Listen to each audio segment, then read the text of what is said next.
বোলপুর গ্রামে ফেসিস আওয়ামী লীগ নুরু ও তার ছেলে আরও অন্যান্য সন্ত্রাসীকে নিয়ে আমার উপর হামলা করে। সে আসছিল, ঠিক আছে, আসার পরে মনে করেন যে গালাগালি এবং কি আমাদের হাতাহাতির পর্যায়ে গেছে।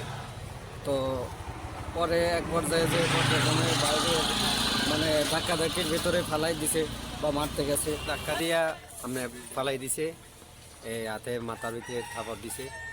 মারছে কে? জি। তো আমি মনির আহমেদ, শাহ ফখরুদ্দিন রোডে কর্মরত জামান টেরাস কোম্পানিতে। আমি বোলপুর কাজ করার পরে মাগরিবের পর নুরু মিয়া এবং নুরু মিয়ার ছেলে আমার কাছে আমাদের কাজ বদ্ধ করে দিচ্ছে। কাজ বদ্ধ দিয়ে আমার কাছে চাঁদা চাইতেছে এবং আমার অনেক মারধর করছে একা ভাইয়ে এর বাড়ির সামনে, এর বাড়ির গেটে। তো আমরা যাতে গেছে আমার এই ভাবতেছে, আমরা তো রাস্তাটা তো আমাদের নিজস্ব না, রাস্তা করতেছি জনগণের রাস্তা, আমরা কর্ম করতেছি। তো আমি কাছে চাঁদা চাইতে আমি ওনাকে বললাম আমি চাঁদা দিব কোথেকে, তুই এলজি এটা জানালে কন্ট্রাক্টারের কাছে জান, আপনি আমায় দিব কোথেকে।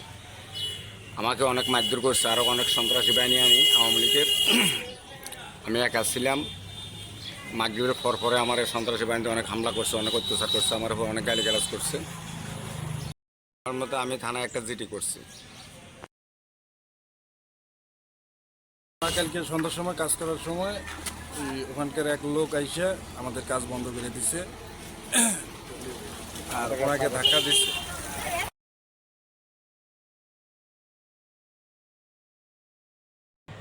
আমি শুধু মনির কাকার এটা বলছি যে আমাদের ওয়ালটা বিনা কারণে কোন উস্কানিতে আপনারা ভাঙছেন, যদি সরকারি জায়গায় পরে আপনারা পুরোটা ভাঙছেন, এটা কোনো বাংলা আপত্তি ছিল না, এইভাবে কেন ভাঙা হইলো, এটা আমাদেরকে কীভাবে রিপেয়ারিং করা যায় এটা একটা ব্যবস্থা করে দেন আমার, শুধু এইটাই বলছি। এটা নিয়ে হয়ে ধাক্কাধাক্কি করা শুরু করলো আমারে। যাক, পরবর্তীতে বললাম যদি আমাদের অপরাধ হয় আপনি আমাদেরকে উপর মহল থেকে বলেন, সমস্যা না। আর ওইখানে এরা ওনাকে বলছে আমি চাঁদা চাইছি।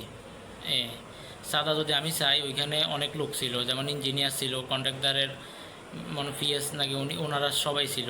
ওনারা যদি কেউ বলতে পারে আমি চাঁদা চাইছি, এরকম কোনো সঠিক প্রমাণ থাকে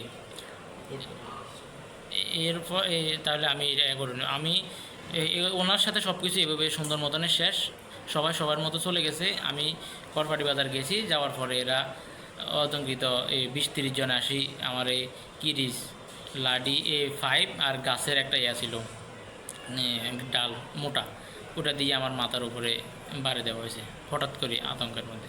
আমি কি অনুমান করতে পারি না আমার সাথে কী হয়েছে। এরা আসছে, এখানে আসা কাজ চলতেছে।